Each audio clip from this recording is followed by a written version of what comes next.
It may have been quite a difficult road to get there, and maybe not as quick as you would have liked, but it must have been an extraordinary moment, having overcome so many challenges, when you saw that rocket get so close yesterday. What went through your minds? We were full of all sorts of emotions, but mainly one of joy. We've got 800 incredible engineers here. We've got the brave test pilots. We've had years of hard work to get here, and yesterday was a day of celebration, and that was historic. And we now are able to carry on with the test, 2 or 3 more test flights before I get a chance to go up next year. And then after that, we'll be ready to start taking the many, many people who I suspect are watching this program in the years ahead, make them astronauts, take them into space. It's an extraordinary thing that you've challenged and charged yourselves with doing, George. And of course, you have this incredibly passionate, driven, ambitious, charismatic boss alongside you, cracking the whip all the way, desperate for things to happen. What's the journey been like for you as the CEO, knowing that there is an awful lot of pressure because, of course, this journey started such a long time ago?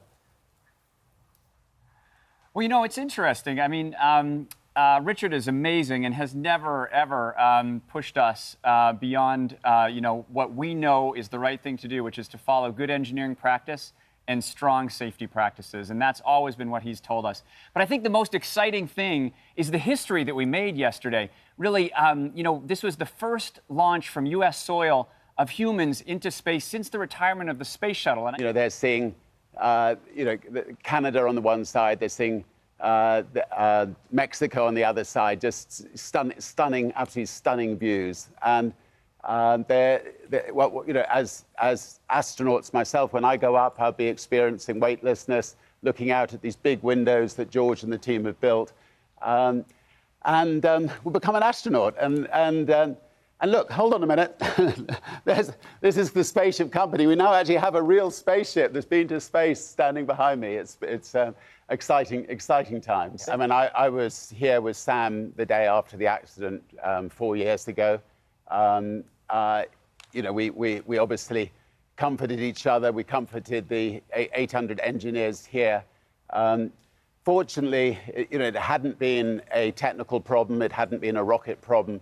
And therefore I was able to tell all the 800 engineers that we would continue. And I think one of the remarkable things about the spaceship is that it has gone without any sort of technical problems over the last few years, and the rockets have performed brilliantly. So we really do feel we now have a very safe spaceship to start taking people up, but obviously a few more tests yet. Yeah, a few more tests for George. Richard's keen to go up next year, George. He wants to be one of the first civilians to go up, and he has a huge amount of experience. But what about the future? When will the people that have paid be getting on that spaceship and getting this experience?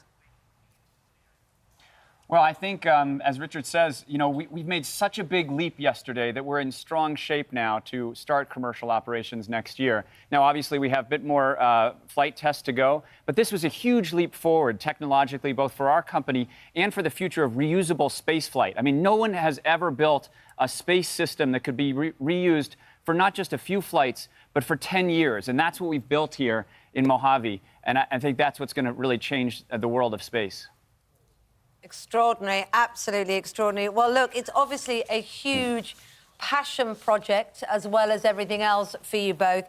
And I know, Sir Richard, that you're also very passionate about the subject that we talk a lot about on this show, and that's Brexit. It's a difficult morning for the Prime Minister. The EU have said no chance of renegotiation, not even a little bit. That's what she's facing.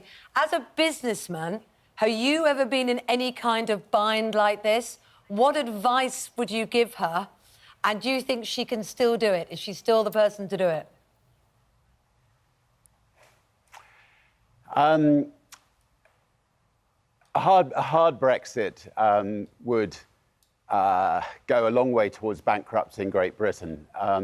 I just can't believe that you've still got some of these extreme people in the Tory party talking about a hard Brexit. So as a businessman, I know the incredible damage it will do to all Virgin companies. Let's give you one example, Virgin Atlantic and Virgin Holidays. Already it's now costing people who want to go on holiday on Virgin Atlantic a great deal more, because the price of the pound went from 155 down to 125. If there was a hard Brexit, we'd see the pound collapse to $1 to a pound, and people just wouldn't be able to afford to go on holiday again.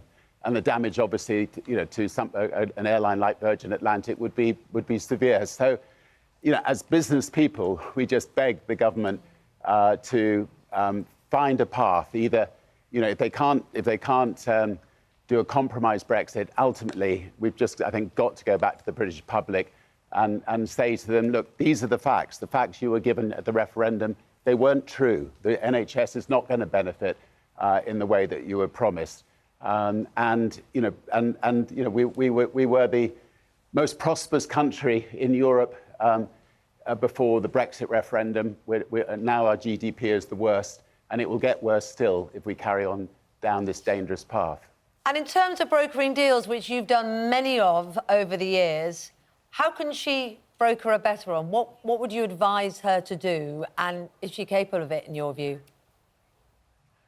I think she should do what's right. She's had the advice of the Bank of England. She's had the advice of the Chancellor of Exchequer. All the advice points to a disaster if we continue down this road. And ultimately, I think she just needs to say to the British public, look, every single fact shows that Britain is going to be much worse off if we leave Europe. But let you, the British public, decide. These are the facts, put them on the table, and give them another chance to decide. The British public did not know the mess that Brexit would result in. So the British public should have a chance to decide based on real facts.